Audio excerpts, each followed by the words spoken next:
गंदी तस्वीरें बनाओगे तो फिर अच्छी वीडियो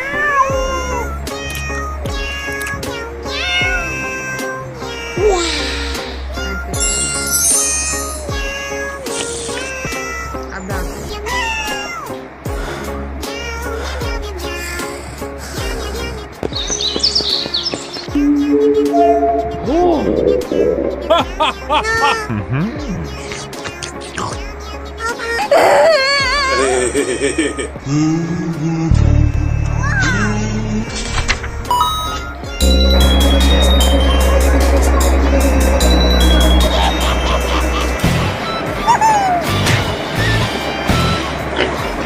गंदी तस्वीरें बनाओगे तो फिर अच्छी वीडियो